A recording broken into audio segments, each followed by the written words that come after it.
Et on pourrait dire en résumé, que Dajjal va apparaître en Orient et que dans un endroit plus précis qui s'appelle Khurasan, près de l'Afghanistan, près de l'Iran, près de l'Irak, sachant que les premiers endroits, les premiers pays qu'il va visiter, c'est l'Iran et l'Irak. Donc, et lorsqu'il apparaît à Khurasan, il commence à constituer ses atba', à réunir les personnes qui vont le suivre.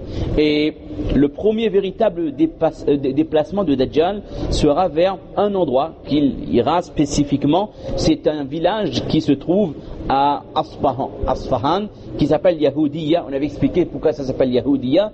Et de cet endroit, il y aura 70 000 personnes qui vont suivre Dajjal. Donc ça, ce sera le noyau dur de l'armée de Dajjal. 70 000 personnes de cette région du monde qui s'appelle Asfahan. Et ensuite, la mission de Dajjal va réellement commencer. Il va commencer sa tournée, on va dire, il va visiter toutes les populations. Parce qu'on va voir à quelle vitesse il se déplace et qu'il va faire, on pourrait dire, on ne dit pas le tour du monde, parce que quand on dit le tour du monde, c'est d'un point à l'autre. Il va visiter toutes les contrées, chaque région, chaque pays, chaque ville, chaque village. Le hadith précise que c'est même les villages que Dajjal va visiter, et il va faire tout cela en espace de 40 jours. Et les premiers endroits qu'il va visiter, ce sera l'Irak. Ce sera l'Iran et l'Irak, ces deux pays. Et la dernière fois, on avait cité également un village une ville qui s'appelait Madinat Kouta. Kout ou Kouta. Parfois ils écrivent avec le ta marbouta, parfois sans le ta du féminin, par cet endroit. Et après avoir été donc, la région il va apparaître, après avoir été dans ce village qui s'appelle Yahoudi à Asfahan, après avoir visité l'Iran et l'Irak, Dajjal va se diriger vers Al-Hijaz. Il va se diriger vers Al-Hijaz. Et Al-Hijaz c'est quoi? Al-Hijaz c'est la région d'Arabie Saoudite, qui comprend Jeddah, Makkah et Medina, bien sûr, d'accord? Et nous savons qu'arrivé près de Makkah et de Medina, Dajjal va être chassé par les malaïkas. Et donc, lorsque Dajjal sera dérouté du Hijaz, de la région de l'Arabie, donc là, Dajjal va commencer à visiter toutes les autres régions du monde. Donc ça, c'est en résumé ce qu'on avait dit la dernière fois, le parcours de Dajjal. Alors, il y a un deuxième point sur lequel on aimerait légèrement insister avant de démarrer sur les miracles, le pouvoir, le titre du jour, c'est le pouvoir extraordinaire qu'Allah Ta'ala a accordé à Dajjal. Alors donc, il y avait un point qui nous intéressait également, c'est les 3 étapes de sa da'wa. Parce que quand il va voir ces gens, il va faire passer un message. Parce qu'il a une mission au Dajjal. Et qui c'est qui lui a donné cette mission? Qui lui a donné cette mission? C'est Allah qui lui a donné cette mission. Tout comme Allah Azza wa Jal a accordé à Shaitan une mission, c'est d'essayer d'amener le maximum de gens avec lui dans l'enfer. Shaitan avait dit avec Allah Azza wa Jal qu'il va essayer de détourner un maximum de personnes, et Allah Ta'ala lui a donné la possibilité de proposer à l'être humain le mal et d'essayer de tenter les êtres humains par les plaisirs, les shahawat. Et parmi les armes qu'Allah Ta'ala a accordées à Shaitan, les ulama disent que c'est la musique, le chant. Et ça on avait déjà parlé dans le passé, que ça fait partie des armes, on pourrait dire, qu'Allah Ta'ala a accordées à Shaitan. Donc Dajjal a également une mission. Sa mission c'est de détourner le maximum de personnes. C'est la même mission que Shaitan, mais c'est un peu plus compliqué. Parce que c'est du réel. Shaitan, il vient avec des insufflations. Alladhi yuwaswisu fi sudurin nas. Celui qui fait des insufflations, des waswasa dans le cœur des gens. Shaitan, il vient par la pensée. Ou alors Shaitan va éveiller des passions, des pulsions, des envies de faire des péchés. Ou alors Shaitan va embellir ce qui est pas forcément beau. Shaitan embellit les péchés. Shaitan fait en sorte qu'on voit le péché comme étant exceptionnel, attrayant, extraordinaire. Et après avoir fait le péché, on se rend compte que tout compte fait, c'était pas aussi bien que ça. Qu'est-ce qui m'a poussé à faire telle chose? C'est Shaitan. Mais la différence entre le fitna de Shaitan et le fitna de Dajjal, on pourrait dire que le fitna de Dajjal c'est plus complexe, c'est plus compliqué et c'est plus dangereux aussi.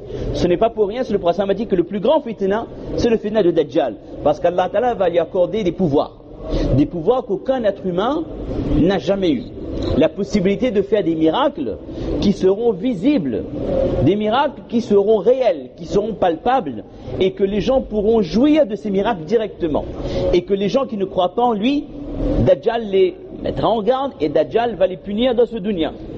Donc ce seront là des épreuves terribles. C'est le pouvoir qu'Allah Ta'ala accordera à Dajjal. Donc quand Dajjal va voir ces gens, avant de faire les miracles bien sûr, il les invite vers quelque chose. S'ils acceptent, ils feront partie des atba', des gens qui suivent Dajjal, et ils seront préservés, protégés. C'est-à-dire, en guillemets, protégés des malédictions, des punitions de Dajjal, en guillemets, d'accord? Et les gens qui n'acceptent pas, les gens qui restent fermes sur leur foi, ils seront châtiés, ils connaîtront des épreuves. Alors, la da'wa de Dajjal va passer par 3 étapes. La da'wa, la prêche de Dajjal va passer par 3 étapes. La première étape, c'est فيظهر أولا في صورة ملك من الملوك الجبابرة. Au départ, Dajjal va apparaître comme étant un roi ou un dirigeant. Dajjal sera tout d'abord un dirigeant qui sera obéi et qui sera respecté. Un dirigeant qui sera respecté, qui sera craint des gens. Ça, c'est la première étape. La deuxième étape, ثم يدعي النبوة. La deuxième étape, il va prétendre être prophète. Ça, c'est la deuxième étape. Lors de la première étape, les gens vont l'obéir. Même ceux qui ont iman, ils vont l'obéir. Lors de la deuxième étape, là, les gens vont comprendre. Il va prétendre être prophète. Et la dernière étape, c'est Yadda'i ar-rububiyya. Il va prétendre être Dieu. Le hadith d'Abi Umama radiyallahu anhu, قال النبي عليه الصلاة والسلام, un hadith qui est assez long, et ce qui nous intéresse, c'est إنه يبدأ يقول أنا نبي ولا نبي بعدي. Donc, le prophète de ce hadith dit que lorsque Dajjal va commencer sa prêche, il va dire je suis un prophète.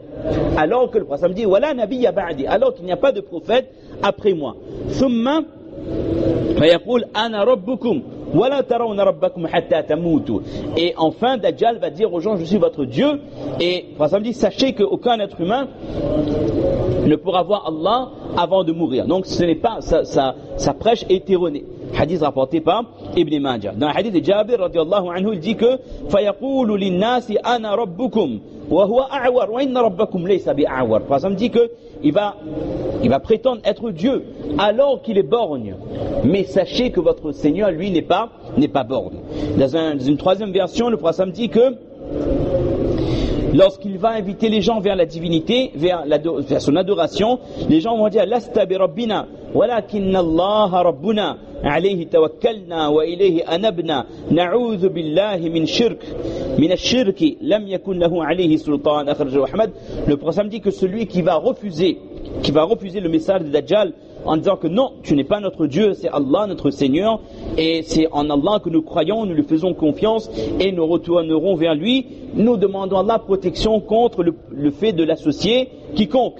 Alors cette personne qui va refuser catégoriquement l'invitation de Dajjal, lam yakun lahu alayhi sultan, Dajjal, donc dans cette situation-là, lorsqu'il va prêcher, ces personnes-là seront protégées des miracles, des istikhraj, des choses miraculeuses que Dajjal va accomplir. Donc tout d'abord, dans certaines versions on parle que tout d'abord il va être un roi, un dirigeant, ensuite inviter les gens vers la prophétie et enfin inviter les gens, et ça c'est la finalité de sa mission, inviter les gens vers son adoration. Alors